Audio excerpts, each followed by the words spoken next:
The man who bears the name that has become a household word, this is his message. Worldwide, the Hoover Company was known, and it all started right here with Boss Hoover. He built the town of New Berlin. You didn't live in New Berlin if you didn't work for Boss Hoover. It was like a funeral. It was hard to drive past seeing that building empty, no workers going in and out.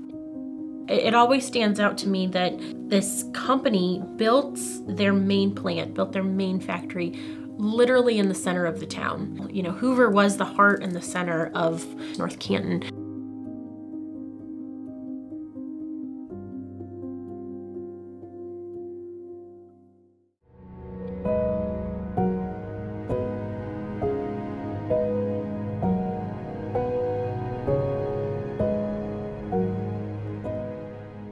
W.H. Hoover, also known as Boss Hoover, was born in August of 1849. His father ran a very successful tanning business here in New Berlin, now known today as North Canton. He went off to college, and when he returned home, he actually purchased the tanning business from his father. So it kind of comes about in a exciting but very random way that he gets into sweepers. We have this gentleman named James Murray Spangler. He was a janitor and kind of a get-rich, kind of a scheming kind of a guy. Really a good thinker, Murray Spangler was. He had asthma, so he'd sweep these carpets every night after the store closed, and his asthma would kick up. So he invented this little vacuum cleaner. Got $5,000 to start this business, and it failed. But one of the people he sold to was Boss Hoover's wife, Susan Hoover.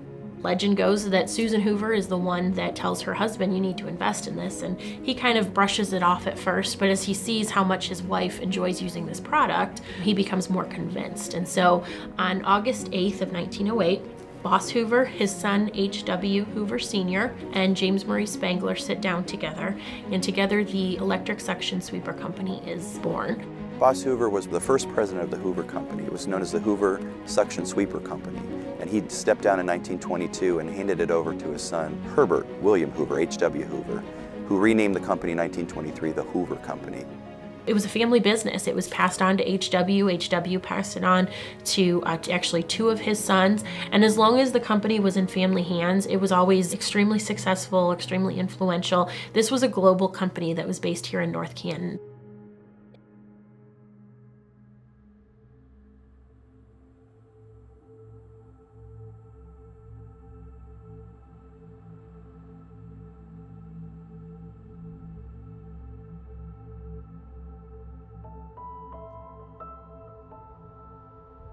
It was just awful. I remember the newspaper article in the repository. I mean, people were just crying. It was like a funeral. The effects on the town, I think, were devastating. There were people here in North Canton who their families had combined service to the company of 300 plus years.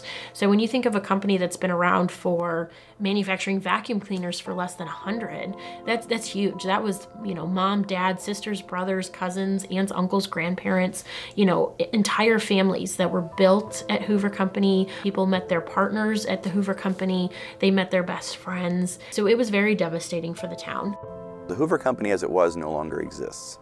It's just a part of another company, and I can't even comment on what will happen to it. I mean, I just know it's not what it once was. There aren't any North Canton people working for it anymore. Now, for kids in school, their parents didn't work for Hoover, but their grandparents did. And so the connection is less and less, which is something we have to change if we want to continue the legacy of what that company built. But, you know, you see the Hoover name everywhere here in North Canton. In Bitzer Park, we have the Boss Hoover statue. It's wonderful green space for people just to come and go as they please. But we have to be proactive as the next generation to keep that memory alive. And so I think that as long as we continue to teach the effect that Boss Hoover had on our community, I think that his legacy is going to be intact for many generations to come.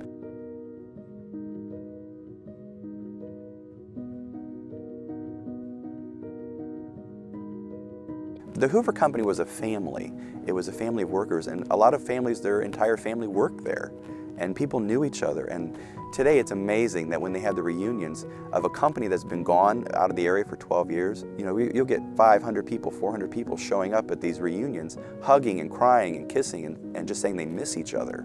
As far as what's been done by the community to continue his legacy, I think Boss would be proud. I think he'd be extremely proud of his family, of his town, of his employees, to see that everything that he and his early employees worked to create is in essence still here. By a wonderful process of evolution, the Hoover family, as it's now known, includes your own family. The story I want to tell is how this pleasant merger evolved and where we as a company are headed. So first, let's go back.